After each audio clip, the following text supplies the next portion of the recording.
अभिवादन स्वीकार कीजिए ब्रजेश मिश्रा का और आप देखना शुरू कर चुके हैं द डिबेट। बहनों भाइयों, आज इन दिनों इस देश की राजनीति में उत्तर प्रदेश अभिवादन स्वीकार कीजिए ब्रजेश मिश्रा का और आप देश भर में शुरू कर चुके हैं द डिबेट का मुद्दा। बहनों भाइयों, आज इन जबरदस्त चर्चा में है। हाल ही में कुछ ऐसी घटनाएं हुई जिसकी वजह से दलित समाज में ये संदेश जा रहा है कि क्या उनके साथ कोई भेदभाव हो रहा है।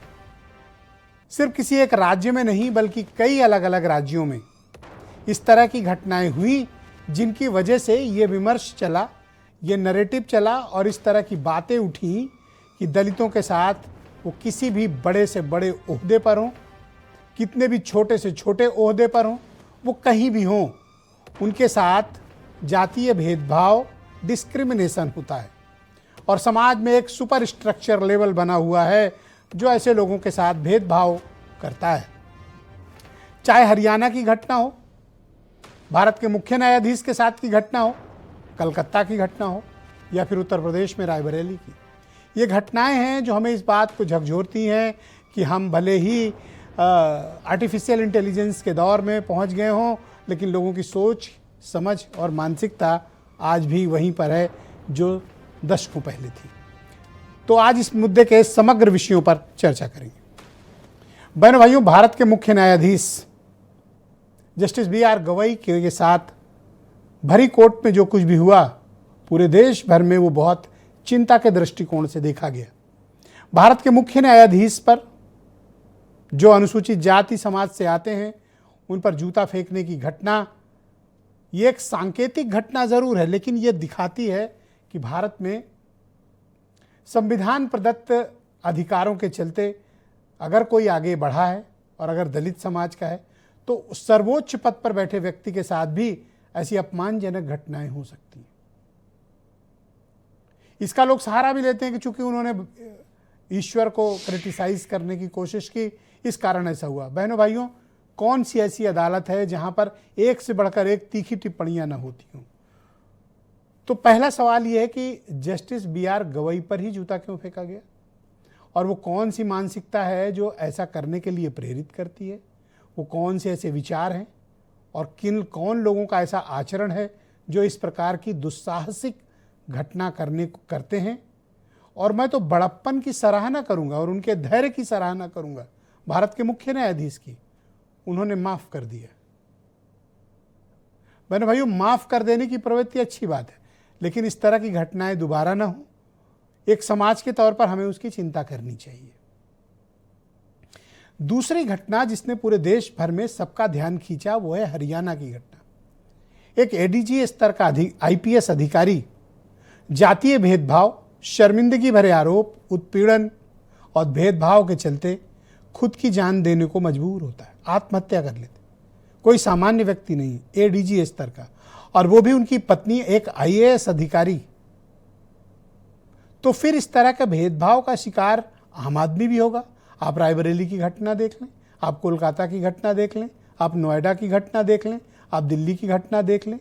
इस तरह के कई घटनाएं इन दिनों सुर्खियों में आई जिनसे ये लगा कि जो दलित विमर्श है उस पर चिंता होनी चाहिए और क्या उनके साथ भेदभाव हो रहा है या फिर ये प्रोपोगेंडा है, कुछ लोग राजनीतिक तौर पर अपने हक में इस्तेमाल करना चाहते हैं। बहनों भाइयों, किसी भी समाज का जो आईना है वो उसे ज़रूर दिखाया जाना चाहिए। जैसा मैं डिबेट के प्रारंभिक उद्बोधन में कह रहा था कि इन दिनों समाज में एक सुपर स्ट्रक्चर लेवल आ गया है और ये खुद को सुपीरियर कम्युनिटी दिखाने के लिए या खुद को दूसरों से बेहतर दिखाने के लिए इस तरह के भेदभाव करते हैं।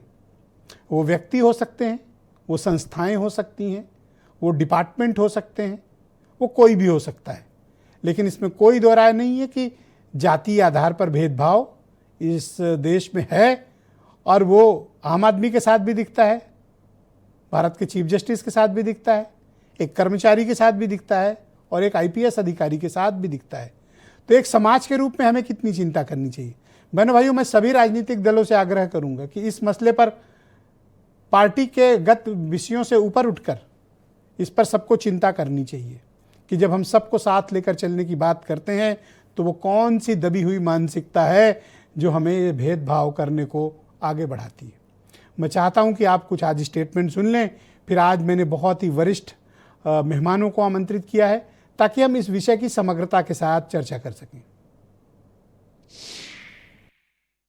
विशेष बात ये रही, दबे कुचले वंचित समाज के साथ इन लोगों का व्यवहार क्या रहा है, रवैया क्या रहा है, किस तरह जुल्म जाति अत्याचार किए हैं इन लोगों ने, और उसके बाद भी पीडीए का नारा देते हैं।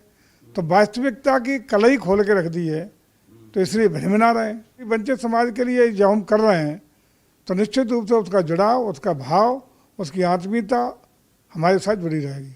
देखिए, जितना ज़्यादा शोषण भाजपा कर रही है, आप देख सकते हैं एक दलित हरिओम वाल्मीकि, जिसको भाजपा के लोगों ने तड़पा तड़पा के रायबरेली में मारा है। भारतीय जनता पार्टी के लोग केवल और केवल दलितों का अपमान किया है, दलितों की हत्या करा रहे हैं और दलितों का शोषण कर रहे हैं।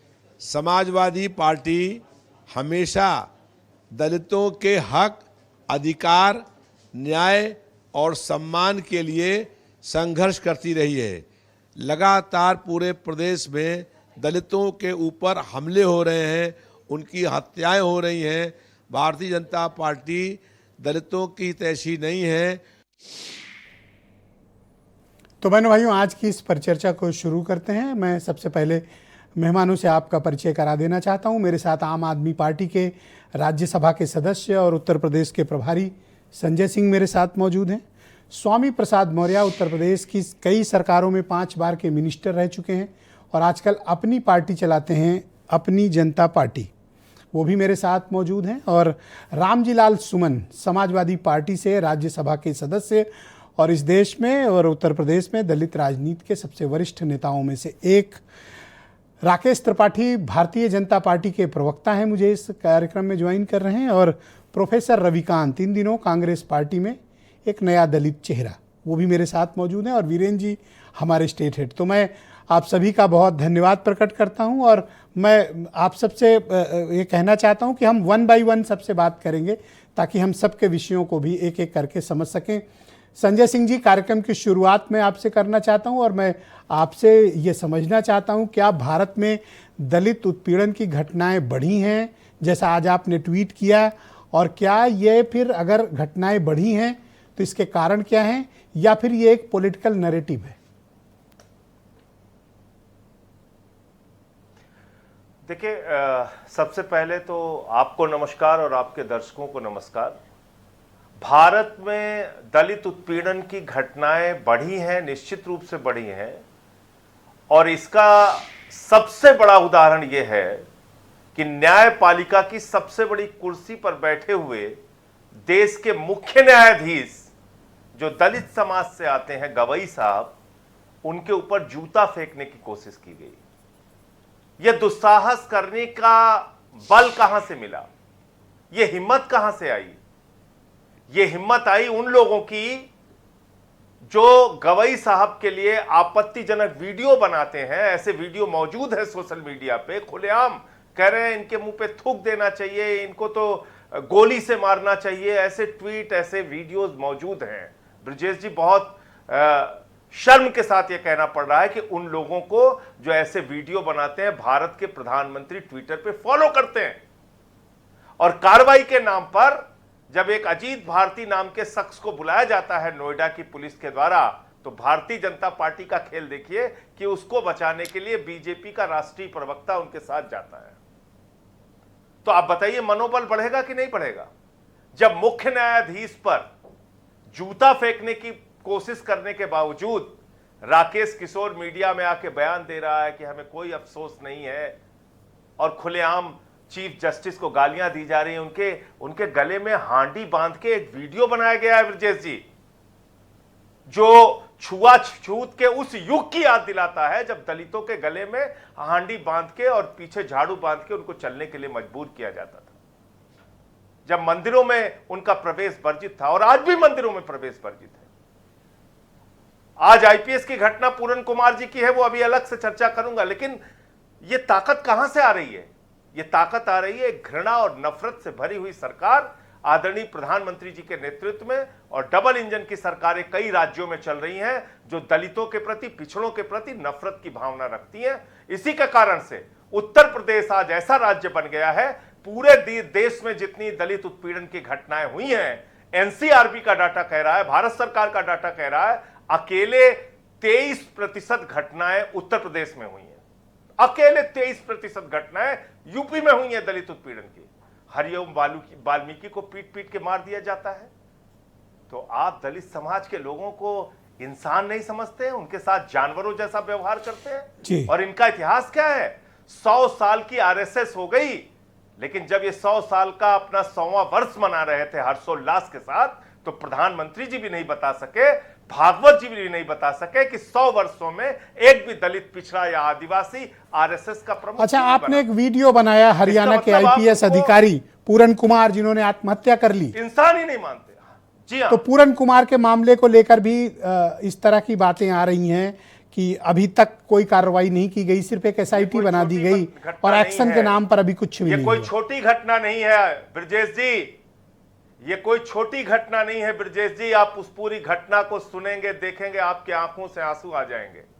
ये कोई छोटी घटना नहीं है। आजादी के 78 साल के बाद दलित समाज से आने वाले एक आईपीएस अफसर, जिनकी पत्नी खुद आईएएस हैं, उनका इतना उत्पीड़न किया जाता है 2022 से कि उनको अंत में मौत को गले लगाना पड़ता है। उनको थाने के मंदिर में प्रवेश नहीं करने दिया गया। उनको बार बार जाति सूचक शब्दों से गालियां दी गईं।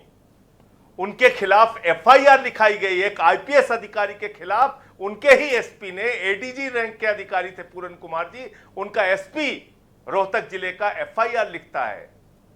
डीजीपी उनको प्रताड़ित करता है। अपने पिता की मृत्यु पर भी वो घर नहीं पहुंच पाए, छुट्टी मांगते रह गए। आप अंदाजा लगा सकते हैं कि उस व्यक्ति को कितनी मानसिक प्रताड़ना दी गई होगी कि उसने आत्महत्या कर ली। जब देश का मुख्य न्यायाधीश दलित समाज से आते हैं इसलिए वो सुरक्षित नहीं है। एक आईपीएस अधिकारी जिसने 20-25 साल पुलिस को अपनी सेवाएं दी, अगर वो सुरक्षित नहीं है, तो दलित समाज के लोगों की हालत इस डबल इंजन की सरकार में, ये मोदी के नए भारत में, ये भाजपा के नए भारत में क्या होगी, इसका अंदाजा आप लगा सकते हैं। भले आप राजनीतिक रूप से कुछ भी आरोप लगाएं, लेकिन दलितों का एक बहुत बड़ा समर्थक वर्ग भारतीय जनता पार्टी के साथ खड़ा है। हरियाणा में 3री बार सरकार बनी, उत्तर प्रदेश में 2 बार की सरकार है, केंद्र में 3री बार मोदी जी हैं, दलित उनके साथ हैं।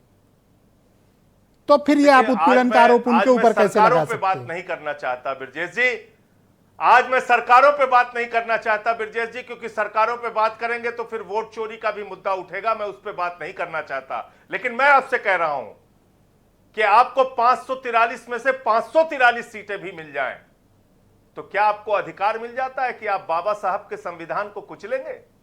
आप लोकतंत्र की हत्या करेंगे? आप मुख्य न्यायाधीश के ऊपर जूते फेंकवाएंगे? आप समाज में देश के मुख्य न्यायाधीश के प्रति घृणा फैलाएंगे? अगर आपको 543 सीटें भी मिल जाएं, तो क्या आपको इस बात का अधिकार मिल जाता है कि आप दलितों का, पिछड़ों का, आदिवासियों का शोषण करेंगे, उनका उत्पीड़न करेंगे? तो ये किसको कैसे रोका जाए? आप लोग कुछ सजेस्ट भी तो करें। गांधी का देश, आरोप प्रत्यारोप के अलावा हमें कुछ सुझाव देना चाहिए कि ऐसे रोक सकते हैं।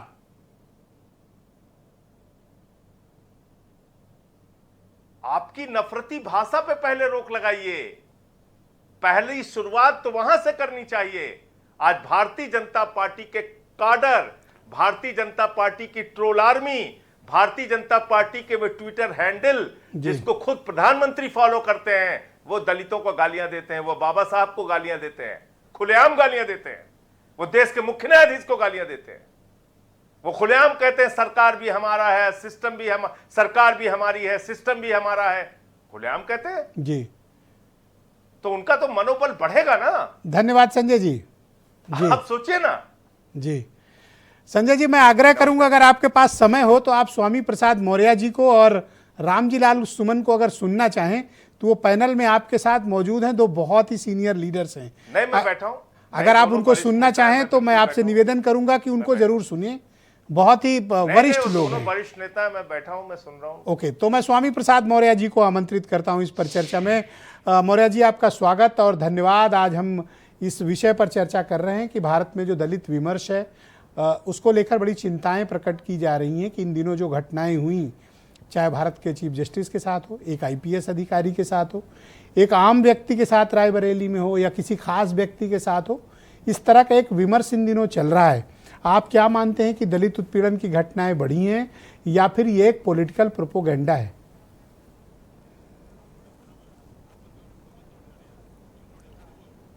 ब्रजेश मिश्रा जी, पहली बार तो दलित उत्पीड़न जैसे अति संवेदनशील मुद्दे को आपने आज चर्चा का विषय बनाया। इसके लिए मैं आपको और आपके भारत समाचार को, परिवार को बहुत बहुत बधाई देता हूं, धन्यवाद देता हूं। सही मायने में आज इस देश में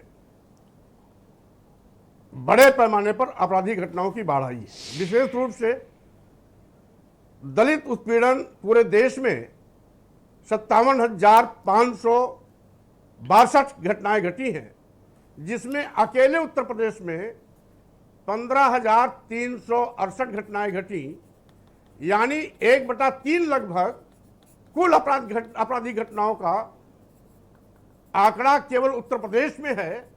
यानी दलित उत्पीड़न के मामले में पूरे देश में उत्तर प्रदेश नंबर 1, हत्या के मामले में पूरे देश में उत्तर प्रदेश नंबर 1, महिला हत्या के विषय में पूरे देश में उत्तर प्रदेश नंबर 1, अपहरण के मामले में पूरे देश में उत्तर प्रदेश नंबर 1 जी, दलित उत्पीड़न के मामले में पूरे देश में उत्तर प्रदेश नंबर 1।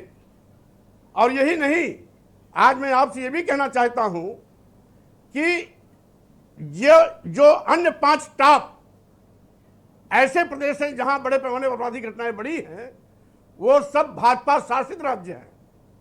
चाहे महाराष्ट्र हो, गुजरात हो, राजस्थान हो, बिहार हो, ये उत्तर प्रदेश के बाद में क्रमशः 2, 3, 4, 5 पे आते हैं जी। यानी ये घटनाएं भाजपा शासित राज्य में ही क्यों? स्वाभाविक रूप से भाजपा सरकार ने एक नई संस्कृति पैदा की। दलित आदिवासी पिछड़े समाज को कीड़े मकोड़े की तरह हर जगह अपने पैरों तले रौंदने की एक नई संस्कृति पैदा की। ये भाजपा सरकार आज दलित आदिवासी पिछड़े समाज में पैदा होने वाले किसी भी शीर्षस्थ पद पर क्यों न हो, अपमानित करने से बाज नहीं आते।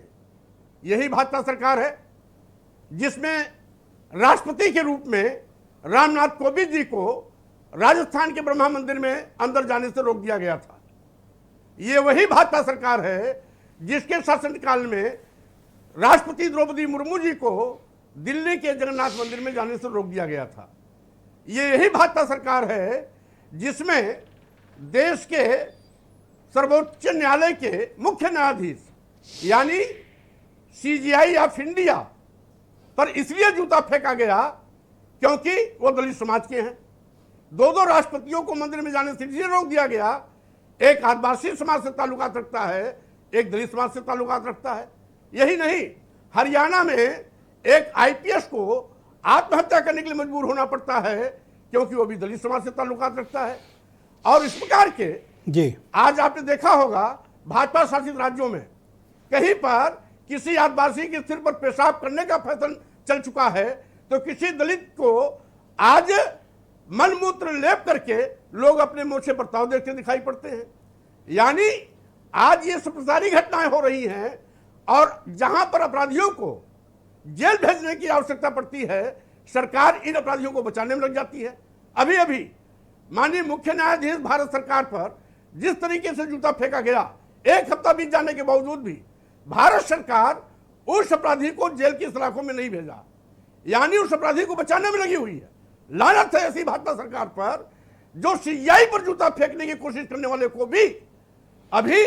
लेकिन मौर्य जी, सीजीआई साहब ने उनको मुआफ कर दिया था और उनके खिलाफ कोई मुकदमा नहीं चलाने को कहा था। सीजीआई इंडिया ने माफ भले कर दिया, सीजीआई इंडिया ने भले माफ कर दिया हो, लेकिन उसको पुलिस कर्मियों ने गिरफ्तार किया। कानून व्यवस्था गूंगी बहरी अंधी क्यों है? अगर ये तो सीबीआई का बड़प्पन है कि उन्होंने माफ किया, लेकिन कानून अंधा क्यों है? अगर क्या ये सीबीआई सामान्य वर्ग के होते तो किसी को जूता फेंकने की हिम्मत पड़ती? और अगर फेंकता भी या फेंकने की कोशिश भी करता तो अब तक जेल की सलाखों में चला गया होता। लेकिन चूंकि दलित सीबीआई है, इसलिए तो क्या आप ये जूता मानते फेंकने हैं वाले कि को ये राज्य अभी तक सरकारों के भारत या सरकार के कानून सिस्टम की व्यवस्था नाकामी है, या फिर ये सामाजिक मानसिकता बन गई है कि दलित कितने भी बड़े पदों पर हो उसका अपमान कर दो, कुछ नहीं होगा? मैं ये कहना चाहता हूं आपको, मैं विगत कुछ लाइनों की ओर ले जाना चाहता हूं। आज भारतीय जनता पार्टी सरकार संविधान से नहीं चल रही है, वो अपने पोंगापंथी धार्मिक व्यवस्था पर चल रही है। जिस पोंगापंथी व्यवस्था में लिखा है, जिस व्यवस्था में लिखा है कि ढोल गंवार सूद प्रसुनारी सकल ताड़ना के अधिकारी, यानी मारने पीटने का पात्र बताया गया। ये उस व्यवस्था से चल रही है कि पूजे ही विप्र सकल गुणहीना, पूजे न शूद्र गुण ज्ञान प्रवीणा। गुणी है, ज्ञानी है, प्रवीण है, सीबीआई हो या राष्ट्रपति हो, अगर दलित आदिवासी पिछड़े समाज का है तो उसको ये अपमानित करना अपराधकार समझते हैं। तो स्वाभाविक मौर्य रूप जी, से इन दिनों एक आज पॉलिटिकल इसके लिए स्टेटमेंट हमारे आया है। धार्मिक ग्रंथ दोषी मैं हैं। 2 उदाहरण आपके समक्ष प्रस्तुत करूंगा। इस देश में तीसरी बार नरेंद्र मोदी की सरकार है, दलितों का समर्थन है उनको। मायावती जी जो दलित समाज की मौजूदा दौर की सबसे बड़ी नेताओं में से नेता हैं, वो योगी सरकार की तारीफ करती हैं, और आप कह रहे हैं कि दलित उत्पीड़न कर रहे हैं ये लोग। मैं नहीं कह रहा हूं, यह है भारत सरकार की एक एजेंसी है एनसीआरबी। ये एनसीआरबी का आंकड़ा मैं दे रहा हूं, स्वामी प्रसाद मौर्य का व्यक्तिगत आंकड़ा नहीं है। यह भारत सरकार का ही आंकड़ा है। केंद्र में भी भाजपा है, प्रदेश में भी भाजपा है, एनसीआरबी की रिपोर्ट है। और 2020-21 की तुलना में 2022-23 में 16.9% आपराधिक घटनाओं की वृद्धि हुई है। और मैं कहना चाहता हूं कि आज जिस तरीके से अपराधियों के हौसले बल्ले बल्ले हैं, यह हिंदू कट्टरवादिता जो आतंकवाद का शक्ल लेता जा रहा है, उसके प्रतिफल स्वरूप इस प्रकार की घटनाएं हो रही हैं। अगर राष्ट्रपति को मंदिर में जाने से रोकने वाले को जेल भेज दिया गया होता, अगर सर एक इस घटना को आप सर आतंकवाद से जोड़ रहे हो सर, हिंदू आतंकवाद से होता, तो ऐसे लोगों के हौसले पस्त होते, कानून का सर ऊंचा होता, संविधान का सर ऊंचा होता। लेकिन आज ये लोग संविधान की अनदेखी कर रहे हैं, कानून की देखी कर रहे हैं। सर आपकी बात इसीलिए आप ही की बात के क्रम में मैं एक तथ्य रखना चाहता हूं। सर सुन लें, कार्रवाई नहीं करते। मौर्य जी, मायावती जी ने तो तारीफ की, अगर योगी जी गलत कर रहे होते तो बहन जी तो टोकती। उन्होंने तो कल मंच से लाखों लोगों की मौजूदगी में योगी जी के काम की तारीफ की।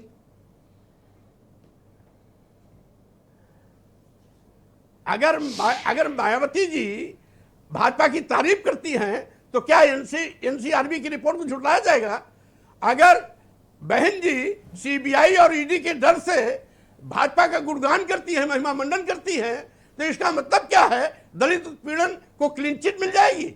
बहन मायावती जी इसका सर्टिफिकेट नहीं देती, इसका सर्टिफिकेट एनसीआरबी देती है जो सरकार के अधीन होती है।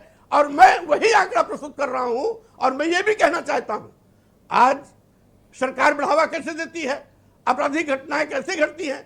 जब बहराइच एक वर्ग विशेष की दुकानें जलाई जाती हैं, घर जलाया जाता है, मजहबी झंडे उठाए जाते हैं, तब इनको कानून व्यवस्था नहीं दिखाई पड़ता।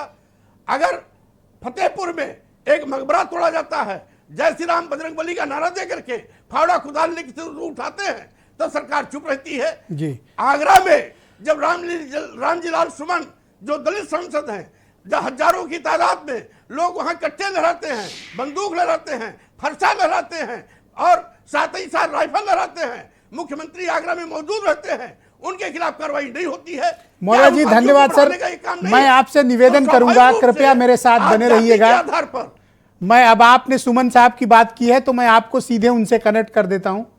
और आज तो देखिए सुमन साहब भी हमारे साथ इस परिचर्चा में मौजूद हैं। सांसद जी आपका स्वागत और बहुत धन्यवाद हमारे साथ जुड़ने के लिए। आपके पहले मैंने संजय सिंह जी भी सुन रहे हैं आपको, सौमी जी भी सुन रहे हैं, त्रिपाठी जी और प्रोफेसर साहब भी आपको सुन रहे हैं। तो बताइए कि क्या भारत में वाकई में दलित उत्पीड़न की घटनाएं घटी हैं या फिर राजनीतिक तौर पर इसको इस्तेमाल करने के लिए इस तरह की बातें फैलाई जा रही हैं? देखिए मिश्रा जी, दो महत्वपूर्ण सवाल हैं।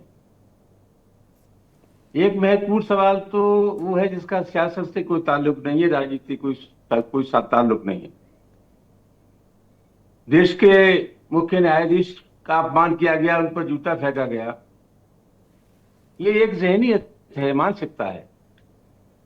और ये वही लोग हैं, जब हिंदुस्तान का संविधान बन रहा था तो इन लोगों का कहना यह था कि जब हमारे देश में मनु जी का संविधान पहले से मौजूद है तो देश में किसी संविधान की आवश्यकता नहीं है।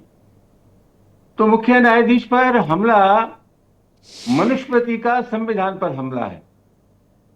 और सबसे बड़ा सवाल यह है कि इतना वक्त गुजर जाने के बाद भी हम अपनी ज़हनियत से, हम अपनी मानसिकता से समझौता करने को तैयार नहीं है। तो एक तो हमारी ज़हनियत का सवाल है, मानसिकता का सवाल है। जो कुछ आज हो रहा है, जहां तक वो देश प्रदेश में दलितों पर जो घटनाएं हो रही हैं, दलितों का जो उत्पीड़न हो रहा है, अन्याय हो रहा है, उसका जहां तक सवाल ये बिल्कुल दुरुस्त है। जैसे उत्तर प्रदेश में दलित अत्याचार की बाढ़ आई हुई है, और मेरा अपना मानना है इनको रोकने के लिए जो सरकार की मनस्थिति होनी चाहिए, दृढ़ इच्छा शक्ति होनी चाहिए, उसमें कहीं कमी है। हम सरकार के मिजाज को जानते हैं और मुझे ऐसा लगता है कभी कभी कि अपराधियों को ये लगता है कि हमारे दिल की सरकार है, हमारे मिजाज की सरकार है, हमारे मन की सरकार है। पश्चिम उत्तर प्रदेश में अधिकांश जगह तो मुझे जाने नहीं दिया, लेकिन जहां जहां मुझे जाने का अवसर मिला तो मैंने देखा कि कहीं अंबेडकर की मूर्ति, कहीं बुद्ध की मूर्ति एक बार में ही एक ही स्थान पर उन मूर्तियों को 3-3 बार तोड़ा गया। ये हिम्मत कैसे हुई? पहली बार अगर जब मूर्ति टूटी थी उस समय अगर सख्त कार्रवाई हो जाती तो इन घटनाओं की पुनरावृत्ति नहीं होती। तो इन घटनाओं की पुनरावृत्ति इसलिए हो रही है कि सरकार की तरफ से जो सख्त संदेश जाना चाहिए कार्रवाई का, उस सख्त संदेश कहीं से गया नहीं, इसीलिए ताबड़तोड़ घटनाएं हो रही हैं। तो दो बड़े सवाल हैं, एक तो हमारी ज़हनियत का सवाल, हमारी मानसिकता का सवाल। आज भी हम अपनी मनोवृत्ति को बदलने के लिए तैयार नहीं है। दूसरे जो सरकार है, खासतौर से उत्तर प्रदेश की, उसमें दृढ़ इच्छा शक्ति नहीं है। एक गिजौली की घटना है आगरा की जी, वहां दलितों पर अत्याचार हुआ, 2 घटना पर अपराध पंजीकृत हुआ, वहां गांव में पुलिस लग गई, फिर पुलिस की मौजूदगी में उन लोगों ने दलितों को पीटा, इसके बावजूद भी कोई सख्त कार्रवाई नहीं हुई। सुमन जी, तो मैं यहाँ एक तक विषय उत्तर पर प्रदेश आपका का चिंतन सरकार चाहता हूं है। कि क्या कुछ एक घटनाओं को, जैसे भारत के चीफ जस्टिस के साथ हुई, एक आईपीएस अधिकारी के साथ, एक आम आदमी के साथ रायबरेली में, अगर हम इन 3 घटनाओं को देखें तो क्या ये 3 इंडिविजुअल घटनाओं को हम पूरे दलित समाज के साथ उत्पीड़न के तौर पर देखना चाहते हैं? दलित उत्पीड़न हो ही रहा है, लेकिन मैं एक अच्छा सबूत ये मानता हूं, ये घटना जो हो रही है उसमें एक सवाल, एक भी बहुत महत्वपूर्ण सवाल है कि अब लोगों ने इसका मुकाबला भी करना शुरू कर दिया है। देखिए, 2 धाराओं का टकराव है। जैसे दलितों की बारात रोकी जा रही है, उसका प्रमुख कारण क्या है? उसका एक तो प्रमुख कारण यह है कि आज भी हम अपनी सामंती मनोवृत्ति से को बदलने को तैयार नहीं। दूसरा, हिंदुस्तान का जो नौजवान है वो पढ़ने लिखने के बाद उसने दुनिया की क्रांतियां पढ़ी हैं, दुनिया के बदलाव देखे हैं, तो वो उस माहौल में रहने को तैयार नहीं है जिस माहौल में उसके पुरखे रहते। इसलिए कई स्थानों पर टकराव है, लोग जवाब दे रहे हैं। तो कुल मिलाकर के परिवर्तन हो रहा है, लोगों का मानसिकता बदल रही है। लेकिन आज बुनियादी तौर पर 2 ही बड़े सवाल है कि समाज अपनी मनोवृत्ति बदले, और दूसरा सवाल यह कि जो सरकार चल रही है, इन सरकारों की दृढ़ इच्छा शक्ति नहीं है दलितों पर अत्याचार। मैं 2 उदाहरण आपके समक्ष प्रस्तुत करूंगा जो मैं मौर्य जी के समक्ष भी प्रस्तुत किया कि दलित समाज की सबसे बड़ी नेता योगी सरकार के कामकाज की तारीफ करती हैं और प्रधानमंत्री नरेंद्र मोदी तीसरी बार दलित समाज का भी व्यापक समर्थन पाकर भारत की सरकार में और हरियाणा में तीसरी बार की सरकार है। मैं कैसे मान लूं कि दलितों का उत्पीड़न करने के बावजूद ये समाज उन्हें वोट कर रहा है? इसका मतलब कि उस समाज के भीतर भी इनकी राजनीतिक स्वीकार्यता है। सर देखिए, पुरानी बातों को आप छोड़ दीजिए, वक्त बहुत तेजी के साथ बदल रहा है। मायावती जी का जहां तक सवाल है, उनकी अपनी पार्टी है, वो अपनी पार्टी का संचालन कैसे करती है वो जाने। लेकिन एक मैं निवेदन आपसे बहुत विनम्रता के साथ करना चाहूंगा। मायावती जी की कर रैली हुई और उस रैली में जो शामिल लोग थे वो ये चाहते थे कि पूरे उत्तर प्रदेश में जो ताबड़तोड़ घटनाएं हो रही हैं दलितों पर, बाबा साहब की प्रतिमा तोड़ी जा रही है, भगवान बुद्ध की प्रतिमा तोड़ी जा रही है, तो मायावती इस रैली में जंग का ऐलान कर देगी। वहां जो लोग गए थे उनके मिजाज के खिलाफ मायावती जी ने बीजेपी की तारीफ की। ये उनके समर्थक नहीं बता पा रहे हैं, और मैंने जैसा भी कहा उनकी पार्टी वो जाने, लेकिन मैं ऐसा मानता हूं कि मायावती जी धन्यवाद पार्टी का संजय भी जी। नुकसान कर रही है। और कल उनका जिस प्रकार का आचरण है बीजेपी की तारीफ करने के बाद, मैं समझता हूं उनके दिल के भीतर में भी नहीं। बहुत शुक्रिया आपका। बहनों भाइयों, मैं इस पर चर्चा को आगे बढ़ाऊंगा। मेरे साथ राकेश त्रिपाठी मौजूद हैं, भारतीय जनता पार्टी के सीनियर प्रवक्ता हैं। राकेश जी, आपका धन्यवाद हमारे साथ जुड़ने के लिए। संजय जी जाना चाह रहे हैं, उनको कुछ अर्जेंट है, आप जा सकते हैं। मैं त्रिपाठी जी को आमंत्रित करता हूं। राज्य में आपकी सरकार, केंद्र में आपकी हुकूमत, हरियाणा में आपकी तीसरी बार की सरकार, फिर ये दलितों के खिलाफ उत्पीड़न की घटनाएं क्यों बढ़ रही हैं? आपकी राज्य की सरकार और आपकी दिल्ली की हुकूमत क्या कर रही है?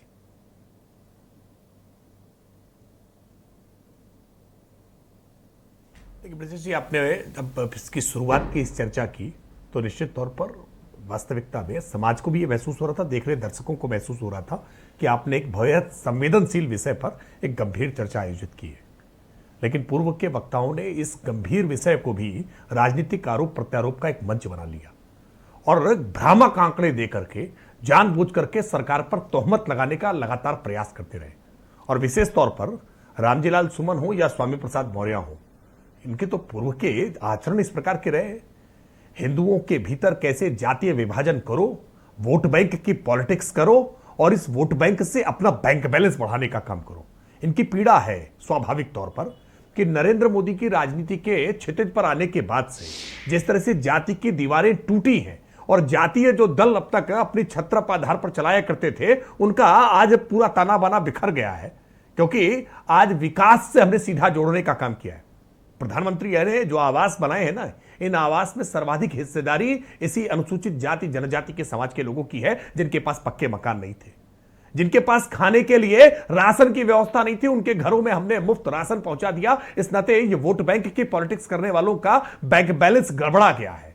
ये सरकारें नहीं बना पा रहे हैं। वरना उत्तर प्रदेश की तो याद करिए नियति थी कैसे कि सपा हटती थी तो बसपा आती थी, बसपा हटती थी तो सपा आती थी। और याद करिए ना 2012 में ये रामजीलाल सुमन दास समाजवादी पार्टी के नेता बहुत बड़ी बड़ी बातें कर रहे हैं। 2012 में समाजवादी पार्टी की सत्ता बनते ही पूरे उत्तर प्रदेश में दलित बस्तियों पर कैसा आतंक छाया था, कैसे दलित बस्तियां फूंकी गई थी। और याद करिए आजम खान अभी अभी जेल से रिहा होकर के आए हैं, बड़ी उनकी आवभगत समाजवादी पार्टी के लोग कर रहे हैं। उनके बयान को याद करिए ना कि जहां कहा करते थे कि अब बाबा साहब भीमराव अंबेडकर की मूर्ति जहां खड़ी है, समझ लो वो जमीन कब्जा हो चुकी है, सबसे बड़े भूमाफिया है और जिधर उनकी उंगली दिख रही है समझ लो अगली जमीन वो कब्जा होने वाली है। ऐसे लोगों की आचरण के साथ ये दलित चिंता पर जब बात करते हैं ना, तो दलित चिंता अपने आप में शर्मा जाती है।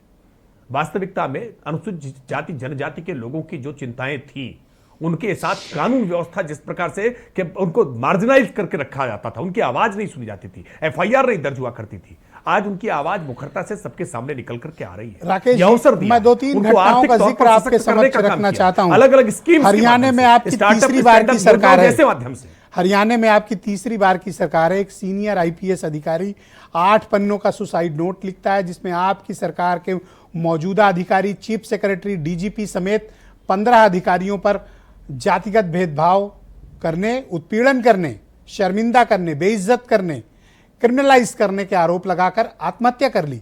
सर, आप उसको न्याय नहीं दे पाए हो?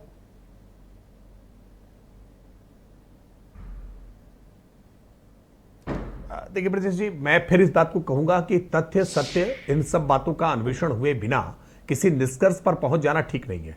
निश्चित तौर पर यह चिंता की बात है, मैं इस बात को खारिज नहीं कर सकता हूं कि अब देश में किसी भी जाति के आधार पर, मत के आधार पर, मजहब के आधार पर, लिंग के आधार पर, भाषा के आधार पर भेदभाव खत्म हो गया है। नहीं खत्म हुआ है, अभी भी भाषा के आधार पर भेदभाव है, लिंग के आधार पर भेदभाव है, इसमें कोई दो राय नहीं है कि जाति के आधार पर भेदभाव है।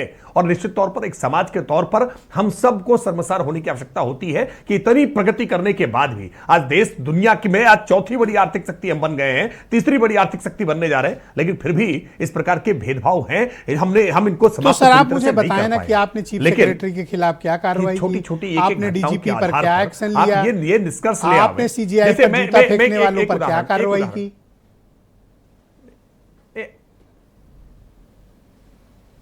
हाँ, ये दोनों घटनाओं के संदर्भ में मैं स्पष्ट कर दे रहा हूं।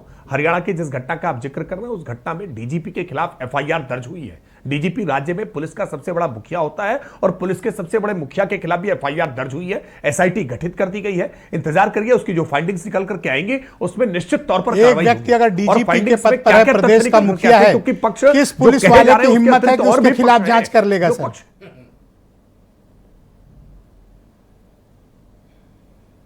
आखिरकार एफआईआर तो लिखी गई है ना। बस एफआईआर, एक व्यक्ति ने जान दे दी सर, आप कह रहे हैं एफआईआर लिखी, सर्वोच्च अधिकारी होता है। एफआईआर तो सर न्याय के लिए लिखनी पड़ेगी, लिखी गई ना। सस्पेंड कर दीजिए डीजीपी चीफ सेक्रेटरी को, तो माने कि आप निष्पक्षता से कार्रवाई चाहते हैं। देखिए ब्रजेश जी, मैं इसलिए नहीं बिल्कुल नहीं बिल्कुल सस्पेंड, आप सस्पेंड की बात कर रहे हैं। अगर तथ्य निकल करके सामने आएंगे तो जेल की सलाखों के पीछे जाएंगे। केवल सस्पेंड करना समाधान नहीं होगा। अगर तथ्यों में सच्चाई होगी तो वो जेल की सलाखों के पीछे जाएंगे। लेकिन मैं तथ्य सामने तो आने दीजिए। आपने सुप्रीम कोर्ट के सीजीआई की घटना का जिक्र किया है।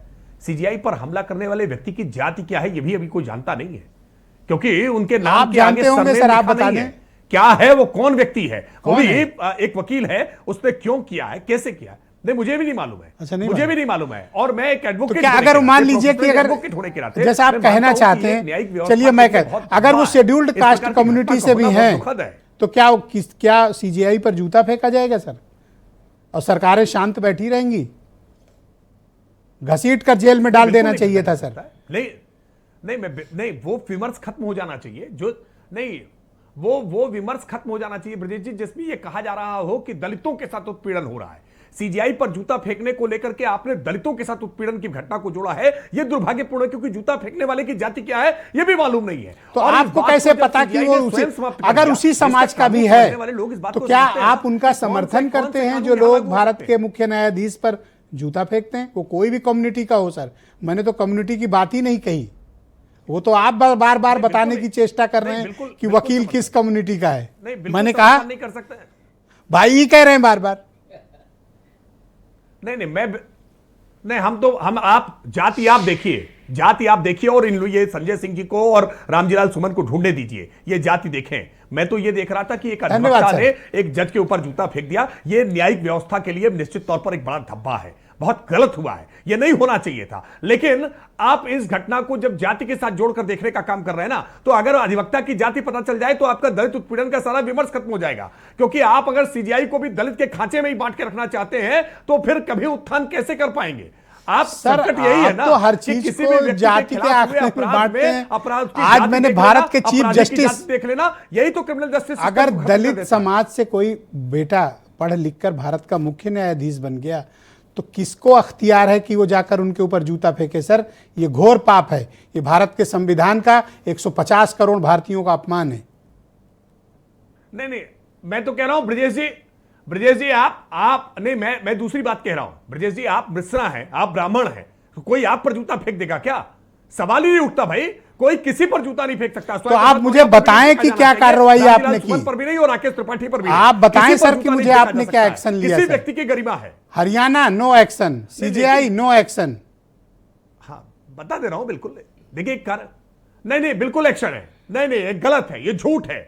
हरियाणा में एसआईटी गठित हुई है, एफआईआर दर्ज हुई है, जांच हो रही है, जांच के तथ्यों के आधार पर कार्रवाई होगी। एक बात। दूसरी बात, सीजीआई ने जब स्वयं कोई एफआईआर नहीं दर्ज कराई है, सीजीआई को एफआईआर दर्ज करानी पड़ेगी ना। कोई घटना घटित हुई है, जिस व्यक्ति के साथ घटित हुई है वो एफआईआर दर्ज नहीं करना चाहता है, वो इस घटना को खत्म कर रहा है। अरे भाई, कानून की धाराओं को समझने वाले व्यक्ति इस बात को जानते हैं कि कौन सा अपराध समाज विरुद्ध अपराध है, कौन सा अपराध। थैंक यू त्रिपाठी जी, कृपया हमारे साथ बने रहिए, परिचर्चा को आगे बढ़ाएंगे। सर प्रोफेसर रविकांत, लिख ली जाएगी क्या? जी धन्यवाद।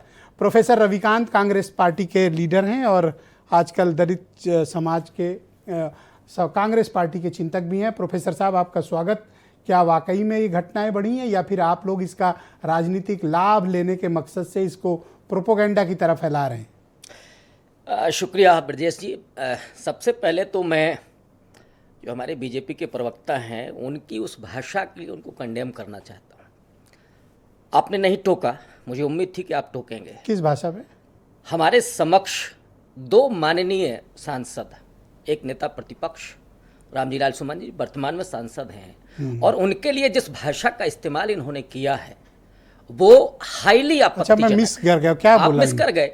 जिस भाषा में उन्होंने कहा और उन्होंने आपके लिए ब्रजेश जी कहा, लेकिन रामजी लाल सुमन और स्वामी प्रसाद मौर्य भैया मेरे से जी यही हटा लो, बताता मेरे से है, काट लो जी, ब्रजेश मुझे जी कोई एतराज यही नहीं। बताता है कि ये है मनुवादी मानसिकता। ये राकेश त्रिपाठी अरे रामजीलाल सुमन के नाम में ही राम जी है।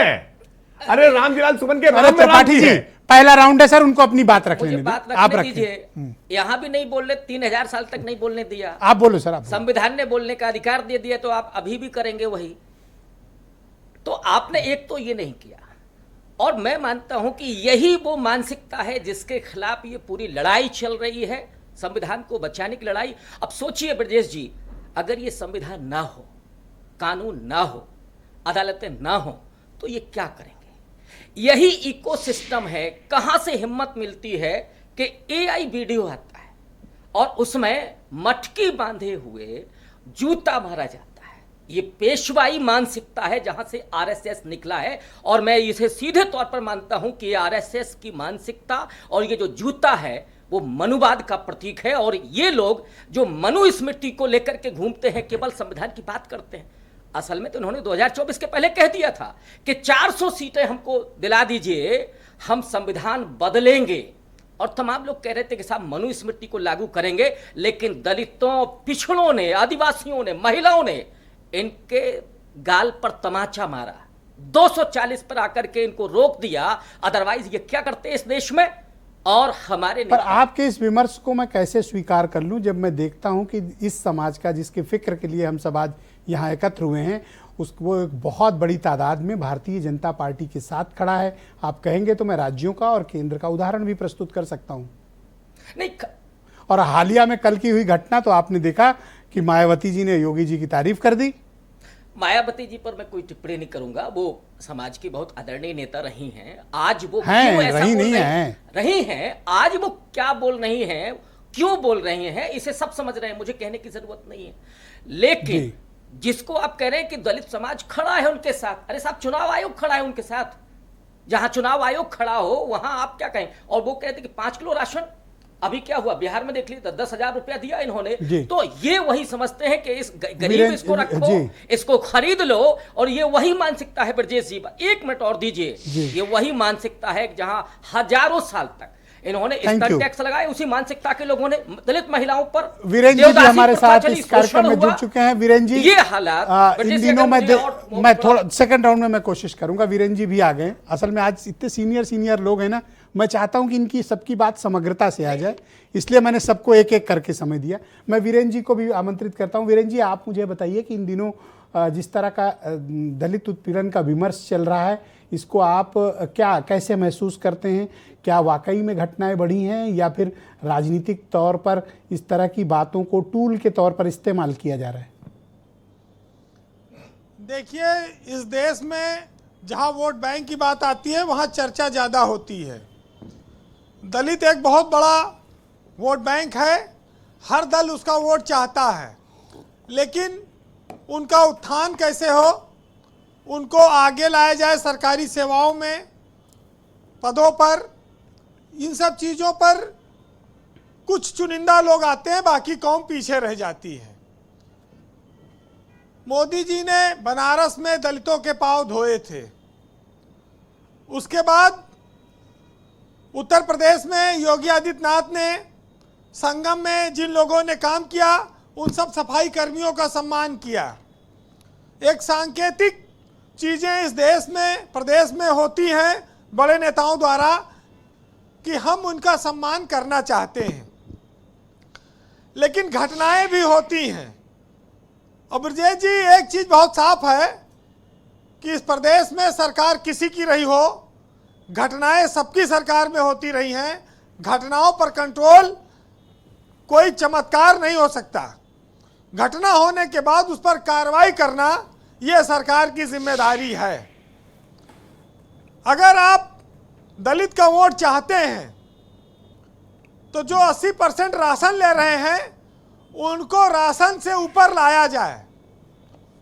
5-10% तो लोग हैं जो लोग ऊपर आ चुके हैं, लेकिन उनको भी उतना सम्मान नहीं मिलता जैसा कि हरियाणा की घटना में एक आईपीएस अफसर के साथ हुआ।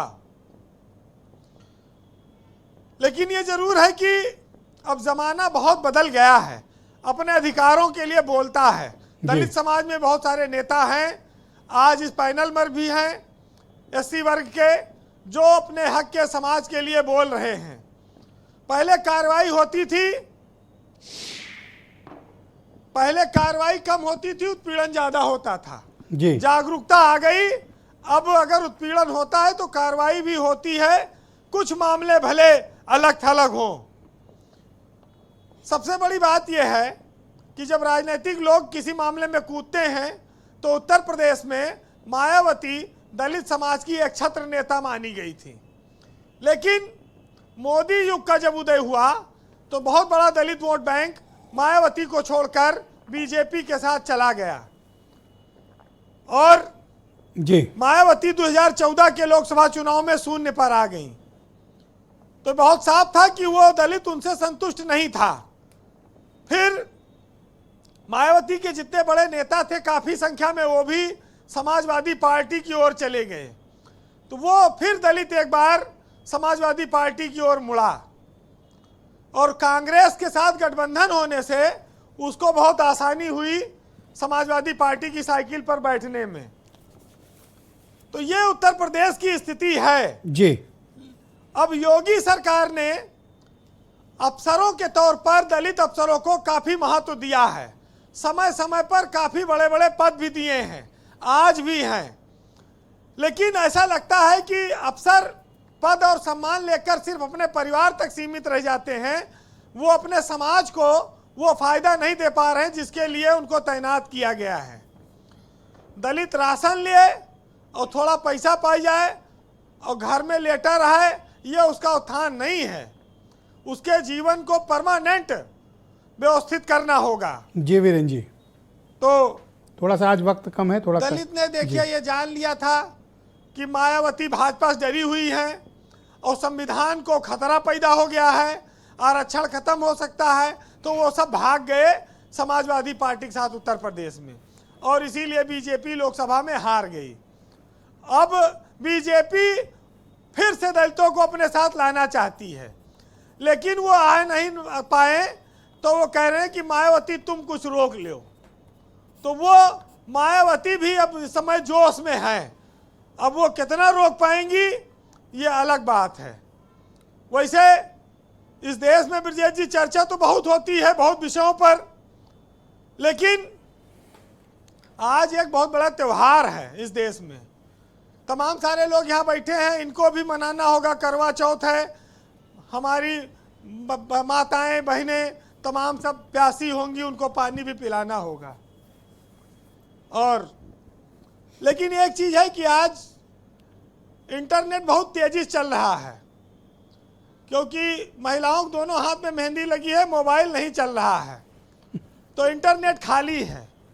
तो करवा चौथ की वजह से थोड़ा इंटरनेट को आज राहत मिली है।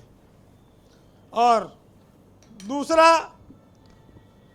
हमारे स्वामी प्रसाद मौर्य जी बैठे हैं, वो भी मनाते ही होंगे, रामजी लाल और सुमन जी हैं, और ये त्रिपाठी जी भाजपा वाले, ये तो डिबेट में बैठने से पहले कहा थे आधा घंटा पहले छोड़वा दीजिएगा, नहीं घर पे बवाल हो जाएगा। आप तो सबकी बोल बाटी को राकेश त्रिपाठी अच्छा, जी, कंक्लूड करिए। लेकिन मैं इन सबको ये कहूंगा जी कि भाई अपने स्वास्थ्य के लिए खाली करवा चौथ के भरोसे मत रहना, अपनी बीपी, ब्लड प्रेशर, शुगर, इन सब की दवाई समय से लेते रहना। कई बार करवा चौथ फेल हो जाता है, तो ये बस इतनी सी बात है। लेकिन सुनिएगा कि तूफानी लहरें हों, अंबर के पहरे हों, और पूर्वा के दामन पर दाग बहुत गहरे हों, सागर के माझी मत मन में तू हारना, जीवन के क्रम में जो खोया है पाना है, और पतझड़ का मतलब तो बसंत फिर आना है। बहुत शुक्रिया वीरेन जी, आपका बहुत बहुत धन्यवाद हमारे साथ इस चर्चा का हिस्सा बनने के लिए। बहनों भाइयों, क्विक राउंड में बहुत निश्चित समय अवधि के लिए मैं अपने सभी पैनल में आमंत्रित मेहमानों को आमंत्रित करता हूं। सबसे पहले स्वामी प्रसाद मौर्य जी। आपके पास सर 100 सेकंड का वक्त है जिसमें आपको इस बात का जवाब देना है कि दलितों का सम्मान और उनकी सुरक्षा में क्या राज्य की सरकारें, केंद्र की सरकारें अपने कर्तव्यों को पूरा कर पा रही हैं या फिर ये एक सामाजिक मानसिकता की समस्या है।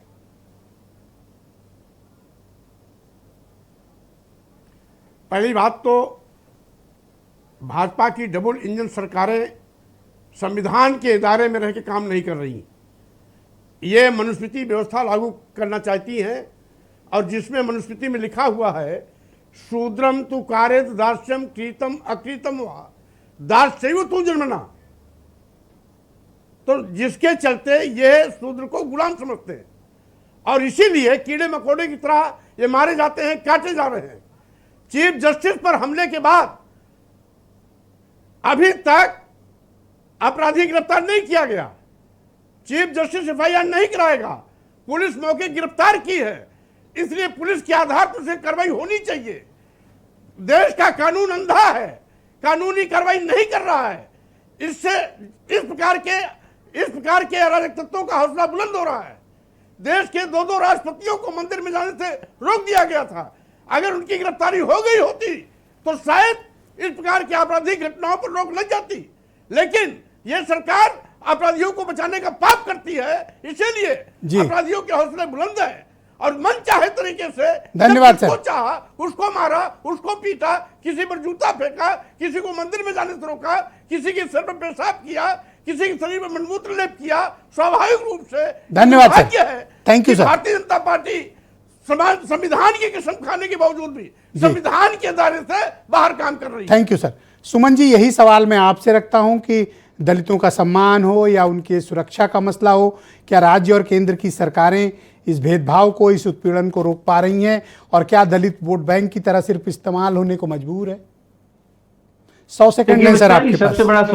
सबसे बड़ा सवाल वही है कि जहां जहां उत्पीड़न हो रहे हैं, सरकार जो रवैया है, सरकार की दृढ़ इच्छा शक्ति नहीं है। मैं मानता हूं घटना हो सकती है, लेकिन घटना के बाद अगर प्रभावी कार्रवाई हो जाए तो उस घटना के बाद कार्रवाई का एक संदेश जाता है।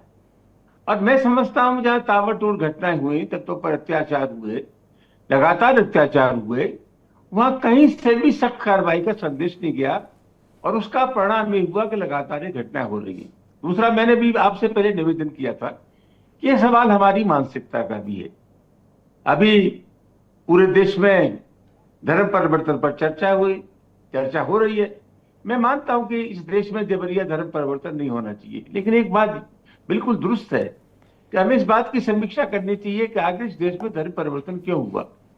महात्मा गांधी, स्वामी विवेकानंद दोनों ने कहा कि हिंदू धर्म अगर समानता का धर्म नहीं बन सकता तो हम चाहेंगे धर्म नष्ट हो जाए। सबसे बड़ा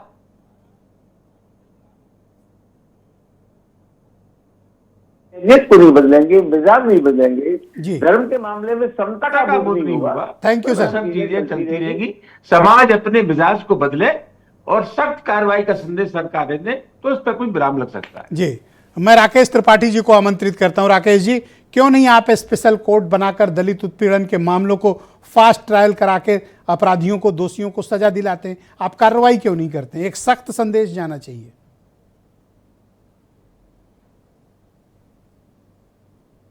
नरेंद्र मोदी सरकार ने ही एससी एक्ट को और मजबूत करने का काम किया है और आज फास्ट ट्रैक कोर्ट्स बना करके इन मामलों में त्वरित गति से निस्तारण भी करने का काम किया है। कानून व्यवस्थाएं भारतीय जनता पार्टी की सरकारों में आज बेहतर हुई हैं। ये सब आंकड़े हैं, तथ्य हैं, लेकिन आपने जिन लोगों को बिठा रखा है ना इस पर चर्चा करने के लिए, ये सब एक राजनीतिक मानसिकताओं से ग्रस्त हैं जो सरकारों का विरोध करने के लिए केवल बैठे हैं और इनके अपने बायस के आधार पर ये नहीं इस बात को स्वीकारना चाहते हैं कि आज पक्की छत हो, आज उनके घरों में शौचालय हो, बिजली के कनेक्शन हो या आज उनके घर में उज्ज्वला गैस के कनेक्शन हो। उनके जीवन स्तर को उठाने का काम नरेंद्र मोदी ने किया है। ये बातें इनको पीड़ा पहुंचा रही है, वरना अब बैंक के खाते नहीं सर्वाधिक इन्हीं दलित बिरादरियों के, अनुसूचित जाति जनजातियों के खुलते थे। और स्वामी प्रसाद मौर्य तो 5 साल हमारे साथ मंत्री रहे ना, तब तो देश में रामराज लागू था, तब तो देश में सब कुछ अच्छा हो रहा था, दलितों पर उत्पीड़न खत्म हो गया था। क्योंकि ये मलाई काट रहे थे, ये सत्ता में बैठे थे, ये ताकत में बैठे थे, इसलिए लगा रहे थे, आज वो बुरे लग रहे हैं। आज ये सत्ता में नहीं है, तब तो बड़ी मोहब्बतें थी।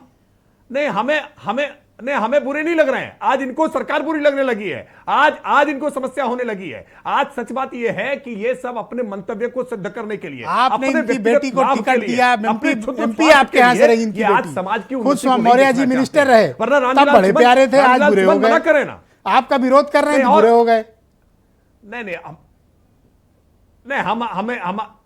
नहीं, हमारे लिए आज भी बुरे नहीं है। आपराधिक हमारे लिए आज भी घटनाएं बुरे नहीं है। NCRB इनको की सरकार है। बुरी लगती है क्योंकि आज इनको NCRB हिस्सेदारी की नहीं है, आपराधिक सरकार में रिपोर्ट ताकत है। में हिस्सेदारी नहीं है। दलित मिश्रा जी, घटनाएं मिश्रा सबसे जी। ज्यादा भाजपा सरकार में हुई ये है। जो महाराज और है, स्वाभाविक रूप से छोटी सी NCRB मैं इसलिए छोटी सी बात और कह दूं, ये सरकारी ये रिपोर्ट है। प्रोफेसर रविकांत जी ने कहा ना कि वर्षों से इनका बोलने नहीं बिल्कुल दिया गया। नकारात्मक ये प्रयास प्रोफेसर रहता है, रविकांत पॉजिटिव इस बात पैनल करना में है। कांग्रेसी के तौर पर बैठे घटना हो रही है हैं, तो कांग्रेसी के घबराहट नाते कैसे बैठे रहेगी? हैं। मैंने कांग्रेसी के बोलने पर और झूठ फैलाने पर, जातिगत आधार पर भेदभाव खड़ा करने पर आप रामजीलाल सुमन में बता रहे हैं कि जी नहीं लगाया आपने। अरे उनके नाम में ही जी लगा हुआ है। आपको रामजीलाल सुमन को लग रहा हो कि जी लगा तो स्वामी प्रसाद जी को आपने जी क्यों नहीं कहा? उनको भी जी कहते हैं आप। Okay, all right. Professor Ravikant कह रहा हूं sir, thank you sir. Okay professor साहब, आप 100 सेकंड में यही जवाब मैंने दीजिए। संजय सिंह को भी कहा, ओके। मैंने संजय सिंह को भी संजय सिंह ही कहा, संजय सिंह जी नहीं कहा है। हाँ, नहीं, वो तो है एक्चुअली वो वही मानसिकता है ना कि जहाँ 70 साल का बुजुर्ग भी पंडित जी पालागन करेगा और यहाँ एक 10 साल का भी 80 साल के बुजुर्ग को उसको नाम लिख करके बुलाएगा। यही तो मनुवादी मानसिकता है। इसी के खिलाफ पूरा स्वाधीनता आंदोलन में बाबा साहब अम्बेडकर का आंदोलन चला, गांधी जी ने दलितों के सुधार के लिए आंदोलन चलाया, आर्टिकल 17 ने अस्पृश्यता को अंत किया, आर्टिकल 21 ने डिबेट मेरे पास टाइम खत्म हो चुका है, 10 सेकंड में कंप्लीट करें। बस 10 सेकंड में आर्टिकल 21 ने गरिमापूर्ण जीवन जीने की आज़ादी दी और राजीव गांधी जी 1989 में SC/ST एक्ट लेकर के आए। ये सारी चीजें हो रही। मैं बस आखिरी बात थैंक यू सर, आखिरी सर, धन्यवाद सर। और बहन भाइयों, आप सबके बहुत शुक्रिया कार्यक्रम देखने के लिए। धन्यवाद, नमस्कार।